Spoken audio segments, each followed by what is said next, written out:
pessoal, sejam muito bem-vindos. Eu sou a Thay do canal Psiquerida no YouTube e hoje tô aqui para falar sobre o autismo, conhecido com as siglas TEA, é a presença de déficits nas relações e nas comunicações. No passado, era muito confundido com a esquizofrenia e em 1993 foi classificado como uma doença na OMS. Lembrando, pessoal, que esse vídeo ele não tem finalidade de autodiagnóstico. Então, se por um acaso você se identificar ou identificar alguma pessoa da sua família, do seu ciclo de amigos que possuem uns sintomas desses, procure uma psicóloga ou um psicólogo para te auxiliar. O primeiro tipo de autismo é a síndrome de Asperger, o tipo mais comum de autismo, presente principalmente nos meninos. As crianças, os adolescentes ou os adultos com síndrome de Asperger costumam ter inteligência acima da média, então são pessoas extremamente inteligentes e se interessam principalmente por assuntos específicos. Então pode acontecer muito de uma pessoa com síndrome de Asperger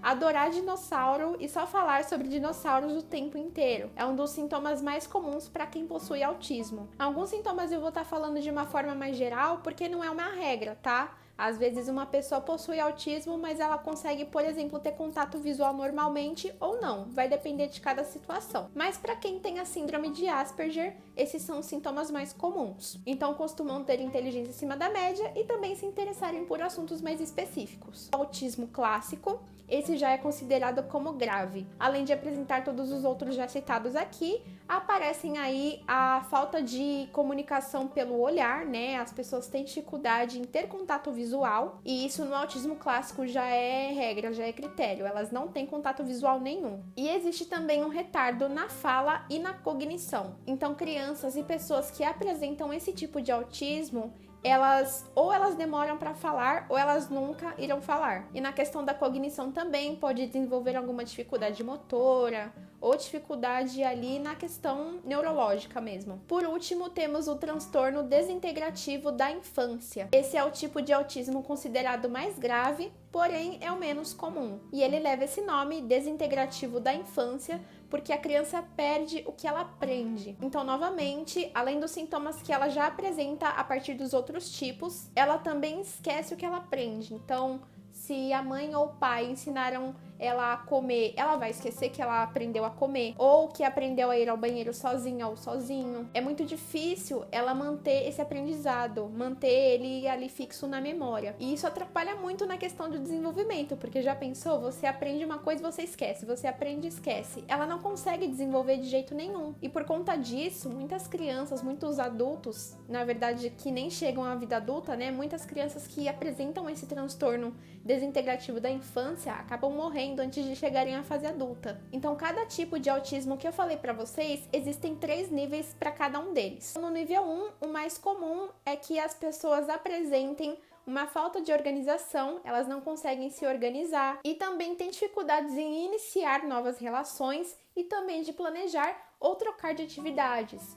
Então, é muito comum existir orientação para os pais, principalmente das crianças, que, por exemplo, quando elas estão indo para um caminho da escola, que sempre façam o mesmo caminho, que não troquem objetos de lugares, porque a criança com autismo, ela é muito detalhista, isso faz uma enorme diferença para elas. Então, quando elas encontram alguma coisa fora do lugar, quando elas fazem um caminho diferente do habitual, elas desorganizam. Mas por ser de nível 1, por ser leve, no decorrer do desenvolvimento, elas até que aprendem a se relacionar mais com as outras pessoas, né, com um tratamento adequado, lógico. E elas até mesmo conseguem lidar com os incômodos quando se tratam de alguma alteração, né, alguma troca de rotina, ou mesmo elas conseguem até planejar a sua rotina. Um exemplo disso é o William Shimura. Ele é um rapaz que possui o TEA, mas que no decorrer do seu desenvolvimento, ele conseguiu lidar com as suas dificuldades. Ele inclusive tem um canal no YouTube, gente, eu vou pedir pro Rodolfo aí, gente, por gentileza, o pessoal da edição aí,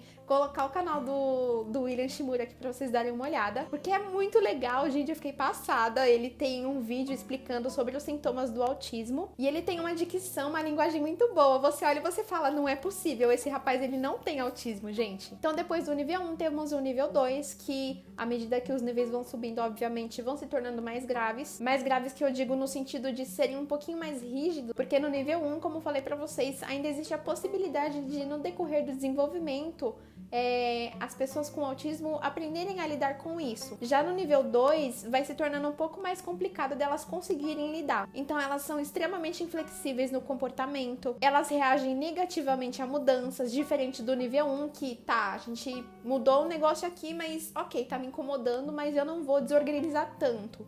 No nível 2, elas já desorganizam mais, o que requer mais atenção, e no nível 2 também os comportamentos são repetitivos e agitados. No nível 3, que é o mais grave, as crianças ou adolescentes que possuem o autismo, elas se isolam socialmente, elas falam pouco ou não falam nada, ou não sabem expressar tons de voz, digamos assim. Elas não sabem expressar emoções. Então é por isso que muitas vezes a criança ou adolescente com autismo não entendem ironia, por exemplo. Eles não conseguem fazer a leitura da entonação da voz, eles não conseguem fazer a leitura das expressões do rosto. Então quando você vai falar com uma pessoa autista, ela pode estar se sentindo muito feliz por dentro, mas ela vai ficar assim, ó, com a cara fechada, porque ela não sabe se expressar. E elas também não conseguem ou têm muita dificuldade em se comunicar por gestos, como eu falei anteriormente para vocês, e também têm dificuldade ou não conseguem combinar frases. Elas não compartilham objetos pessoais, elas detestam e gostam de ter o controle da situação. Geralmente também se interessam por objetos que giram e também apresentam ecolalia, que é um sintoma bem característico do autismo. É quando a pessoa autista repete o finalzinho de uma frase ou a frase inteira.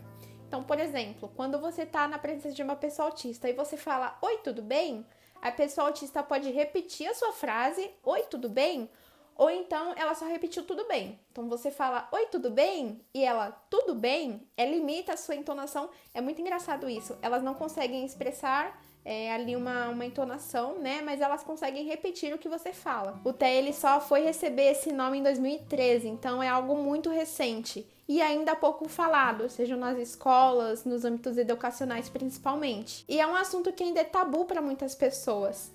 Então é sempre importante a gente correr atrás de informação, buscar ajuda de profissionais. É muito importante para o desenvolvimento dessas pessoas, para que nós consigamos pelo menos dar um tratamento adequado, para que assim elas consigam se adaptar e se desenvolver. Bom, pessoal, eu vou ficando por aqui então. Se inscrevam aqui no canal do Mais Psi, deixa o like, ativa o sininho para vocês receberem notificações de vídeos novos e deem uma olhadinha na descrição que aqui vão estar as redes sociais do Mais Psi, tá bom? E é isso, gente! Até a próxima!